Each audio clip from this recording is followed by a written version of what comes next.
Hey, everybody, it's Jamie. Before we start the show, I wanted to do something that we probably should have started years ago, and that is shout out some of the amazing people who listen to the show.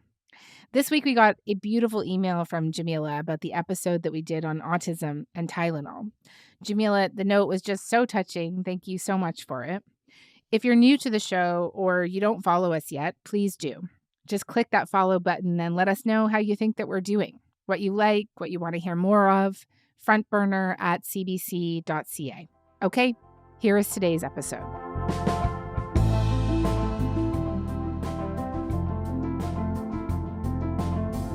I want to start the show today by reading a part of a statement released by Prime Minister Mark Carney.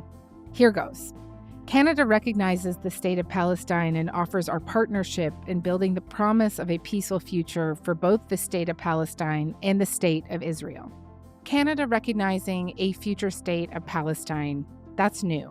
But the path towards it, often called the two-state solution, is not. It's been this country's longstanding position. Well, about a week and a half later, U.S. President Donald Trump and Israeli Prime Minister Benjamin Netanyahu had their own declaration to make. A plan they say Hamas would need to agree to in order to end the war. It contained only the faintest suggestion that one day, maybe, Palestinians would see statehood. Today, we're going to talk about the potential of Palestinian statehood and the conditions past and present to reach that goal, a goal that Israel remains very much opposed to. You know what message the leaders who recognize the Palestinian state this week sent to the Palestinians? It's a very clear message. Murdering Jews pays off. Israel will not allow you to shove a terrorist state down our throats. My guest today is Noura Erakat, an academic, human rights lawyer, author, and Palestinian American activist. I spoke to Noura last week before Israel and the U.S. released their Gaza plan.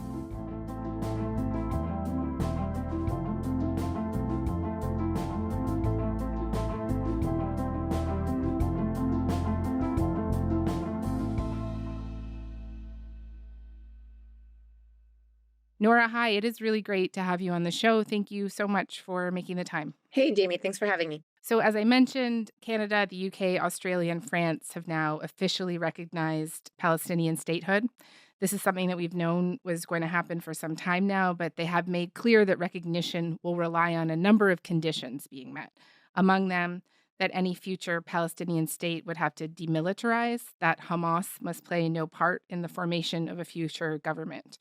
And given the history between Israel and the Palestinians, what do you make of those conditions? So let me start by saying that these states are basically coming late to the party. Palestine has already been recognized by the General Assembly by a majority of states in 2012, which has given it the status to be able to accede to human rights and international treaties. That's given it the status to be able to participate at the United Nations and to file petitions before the International Criminal Court. So what we're getting right now out of this state recognition, basically, they're the late ones to the game after some 150 states have already recognized Palestine, might be more deflection than it is positive. And I would say in many ways is even less than symbolism, because they're actually creating conditions that are making it worse for Palestinians, indicated very overtly in what you share with us.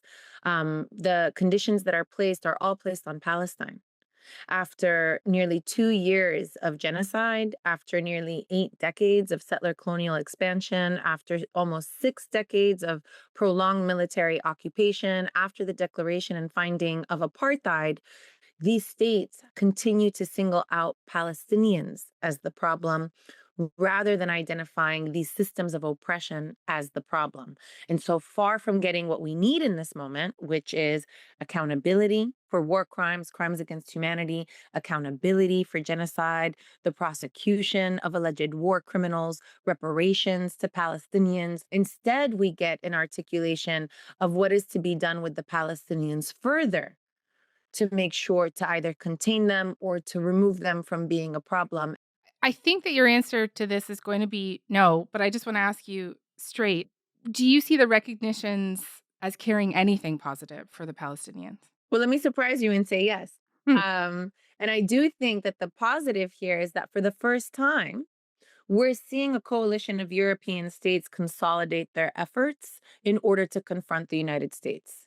The United States is, this is its single most policy in order to provide Israel with unequivocal military, diplomatic, and financial support in order to enable it to expand its settler colonial project without any international interference or being subject to any international norms, and has paved the way now as a partner in Israel's genocidal campaign to continue to provide it the arms necessary to do so, as well as the cover through the form of 6 Security Council vetoes in order to impede an end to the genocide. And so here we see a pivot from that in order, even however slightly, right, at least to challenge the United States. And the positive of that is to further isolate the US and Israel, which now stand alone.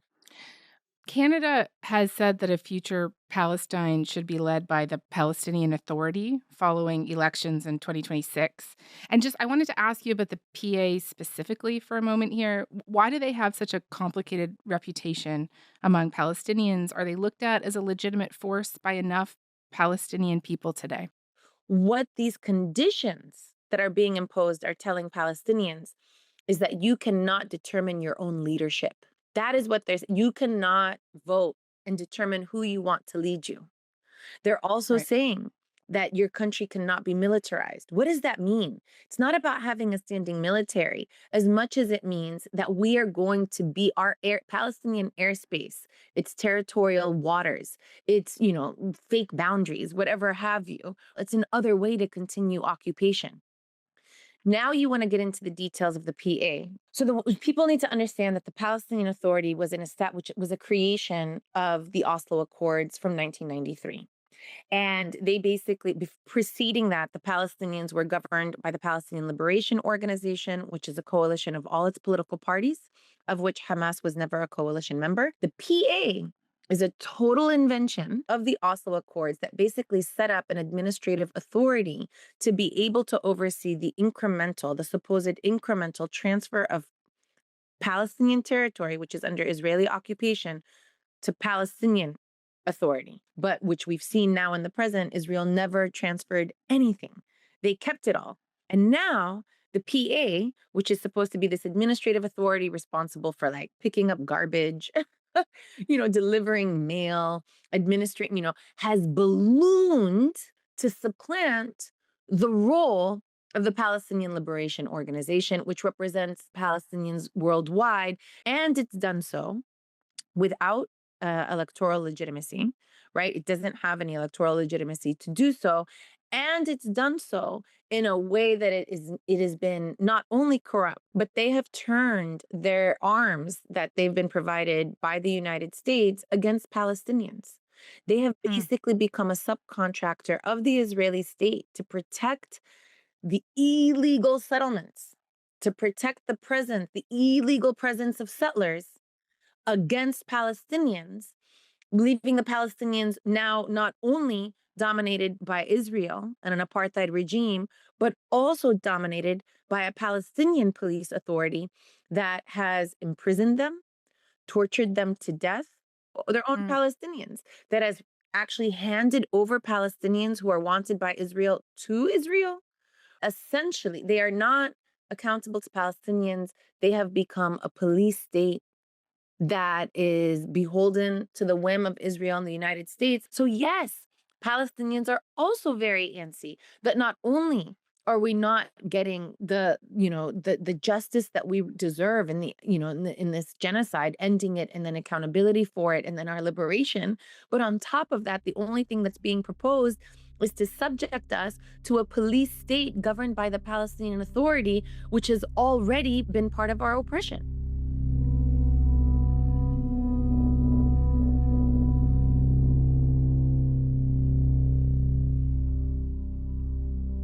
One of the main things I wanted to try and do with you today is to really try to understand the roots of the two-state solution and its enduring appeal.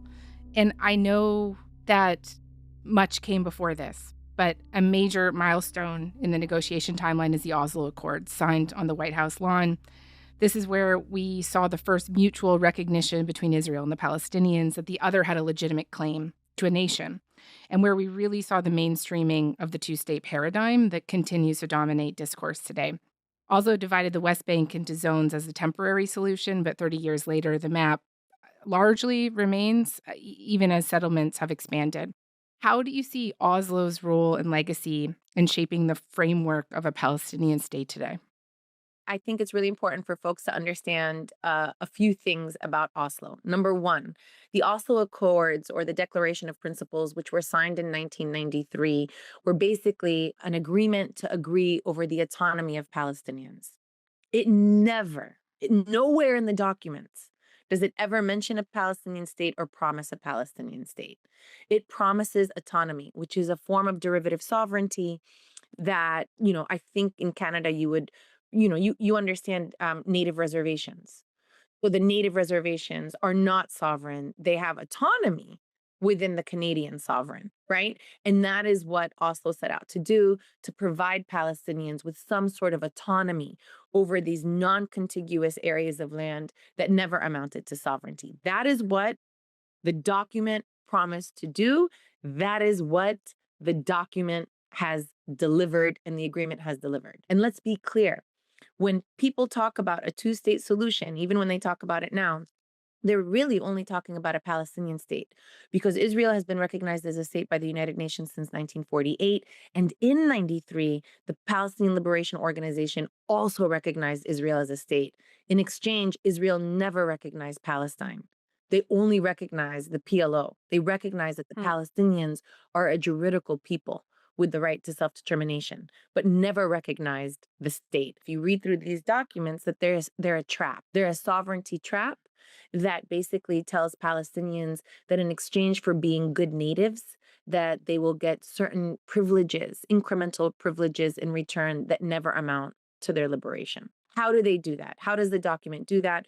The most fundamental way that the document does this is by leaving out the 5 most significant issues, which they are termed permanent status issues. These are refugees, Palestinian refugees, Jerusalem, water, settlements, and borders. These are the fundamental issues that would shape the outcome of a Palestinian state, which was never meant to be. And yet they're described as final status issues without a timeline of when to even get to these final status issues. Using that ambiguity deliberately, Israel has continued to increase its settlements. It's now increased it by 200% in the West Bank, has continued to take Palestinian land, as we've seen across Area C, as well as the building of the apartheid wall, which has taken 13% of the West Bank, which has used this in order to basically say that refugees are completely off the table and has no international responsibility for it, which has used this in order to continue to, take the large portions of water, leaving Palestinian farmers without access to water for irrigation, even access to underwater wells underneath their land, has used this in order to control the borders. But the siege of Gaza has been the control of Palestinian borders and their ability to travel in and out. It's done so under the veneer both of saying that it has no partner for peace, even as it's expanded its settler colonial encroachment, and at the same time saying that these are all security measures. But what is lost in this is that Palestinians are left absolutely beholden to Israeli whims. And in fact, as Palestinians have tried to reach to international law mechanisms to hold Israel to account, they've been accused of undermining peace. They have been accused every time they've gone to the ICJ of engaging in lawfare, or, what they call international, legal warfare. And so here you have the only nuclear power in the Middle East, the 8th most significant weapons exporter to the world, Israel, negotiating with a stateless people that don't have an airport and whose, so-called president can't travel without Israeli permission, right? And the only oversight to it is global superpower, which provides unequivocal support to Israel. The two-state solution, or whatever, the illusion of creating a Palestinian state has basically become a talking point to deflect responsibility under international law and to pivot to politics. And so any calls now for a Palestinian state, frankly, are disingenuous, because what we need is not more recognition of the state. What we need is to stem Israeli theft of Palestinian lands. What we need is protection of Palestinians from Israeli settler and state violence. What we need is international support in order to isolate an apartheid regime that is hell-bent that the only solution for Palestinians, as articulated by Bezalel Smotrich in 2017, is that Palestinians can stay, basically, as supplicants. And that's the outcome that we're having today.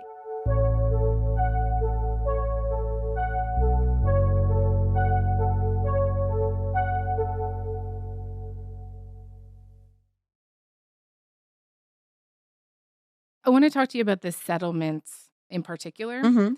A wide range of policymakers, diplomats, and politicians have argued that the most pressing issue here, in many ways, is the presence of those 700,000 settlers currently living in settlements scattered across land considered Palestinian by international law. Decades ago, the U.S. affirmed these settlements as illegal, but there's been a softening of the language around that over time. Obama referred to the settlements as, quote, not constructive to peace. Trump's current ambassador to Israel, Mike Huckabee, says there is no such thing as a settlement altogether. Quote, there is no such thing as a West Bank. There's no such thing as a settlement. Their communities, their neighborhoods, their cities. In their statement about recognizing a Palestinian state, the Canadian government talks about, quote, accelerated settlement building across the West Bank and East Jerusalem while settler violence against Palestinians has soared. And just if you could talk specifically about how prohibitive these settlements have been to Palestinian statehood and why they have been able to continue. A lot of times we say settlements and audience members don't understand what that means, right? Essentially, what it means is that either vigilantes backed by the state, protected by, state violence, will take Palestinian land, build an outpost, kick the Palestinians off, and then build their own homes that continue to expand, that are exclusive for Jewish Israelis and would-be Israelis. What do I mean by would-be Israelis? Meaning that somebody in your neighborhood in Canada who converts to Judaism, right, will now have the right to go live on those lands that require the permanent removal of Palestinians, the theft of their land, and the use of violence against them and their families to achieve that. And that violence includes raids in the middle of the night. That violence includes deliberately terrorizing Palestinians so that they never resist. That violence includes military trials where children under the age of 18 are tried in a language they can't understand without a translator and without their parents and without adequate legal representation, in what results in a 99% conviction rate. So settlement on its own doesn't capture the range, the structural violence, the material violence that Palestinians endure in, expanding basically a colony, a settler colony. And the same settlements that are in the West Bank that people can recognize are illegal, they are bemoaning them. Those are the settlements that Israel wants to build again in the Gaza Strip, which is a violation, obviously, of the acquisition of territory by force, which is a violation of the transfer of civilian population into territory that you occupy. But we should also understand that for Palestinians, most of whom are refugees, their original homes in what is today Israel were also settled in the same way. They were stolen in Haifa, in Lid, in Ramle, in the Nazareth, right? Right now, in what they call the Negev. This is in Naqab, in Jerusalem, in Al-Quds. This is the idea here is that we say settlements, but I want to emphasize that it's a process that focuses on the constant dispossession of Palestinians of their land, removal of them through killing or through forced population transfer, ethnic cleansing, and the containment of the rest of them into reservations, or autonomy holdings. And under the complicity of the international community, which has refused to take issue with this, and under specifically U.S. support for Israel and the Oslo framework, and now the complicity of the PA, Israel's been able to expand its It's settlements across the West Bank. Today, go to Bethlehem. Bethlehem is a Palestinian city. Today, my friends tell me that the cities around Bethlehem are being cut off from it. Beit Jala, Beit Sahur, Batir. They are all being separated from one another so that Palestinians can't travel, so that Palestinians can't move, so that they are circumscribed further by these colonial settlements and the military infrastructure required to protect those settlers and the settlements. And we are not getting out of this trap. What happens to the Palestinians here? What happens is when the international community does nothing for them, they decide to defend themselves. And when they decide to defend themselves, whether they're, targeting civilians, which is illegal, ipso facto illegal, and or they're targeting military infrastructure, which they have the right to do under international law, Israel labels all of it as terrorism. And Palestinians are securitized. And now, not only are they subject to, the abandonment of the international community in order to, suffer at the hands of, this oppressive regime, now they're also being punished for doing the one thing that all humans would do, which is to try to survive.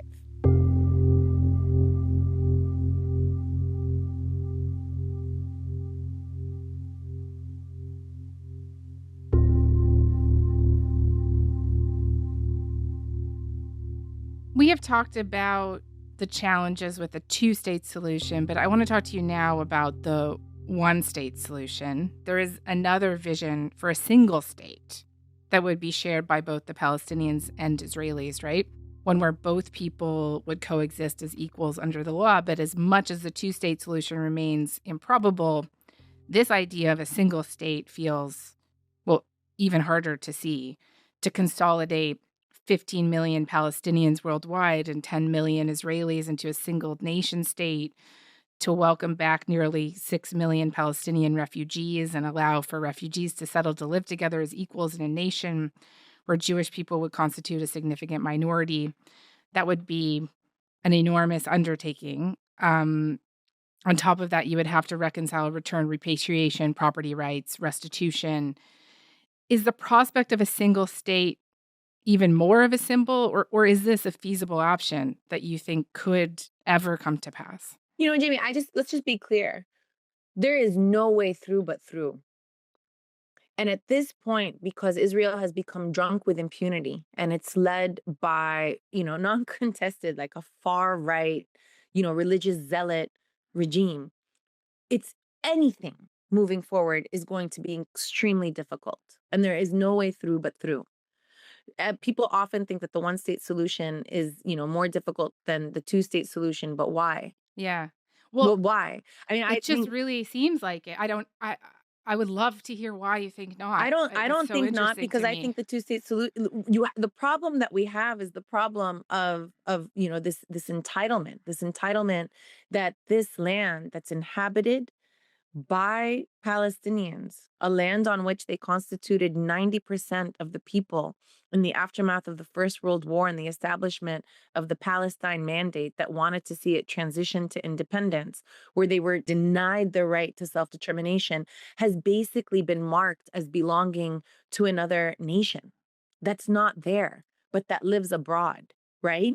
That basically at any point in time, somebody not yet born yet, with no ties to this land, who decides to convert to Judaism can have more rights than a Palestinian grandma who has been there and pre-existed the establishment of the state of Israel. And so if we do not confront this entitlement, anything is difficult. Anything is difficult. When you look at how hard is it right now to remove settlers from the West Bank, they're ready to take up, the settlers aren't necessarily beholden to the Israeli state, and they're ready to take up arms against the Israeli soldiers. It's going to be incredibly hard.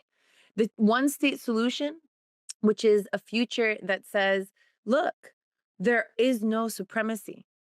There is no the racial supremacy. There is no entitlement. We believe in a world where people belong to the land and the land does not belong to them. And so here, I just want to emphasize that any future to forge is going to be so hard. That partition as being easier is a fiction as being easier because the land has been eaten up. And so if we know that both ways forward are incredibly hard, then why wouldn't we push for the optimal future that we want for the rest of the world? Nora, thank you so much for this. I really appreciate it. Thank you. Thank you. Thank you for having me.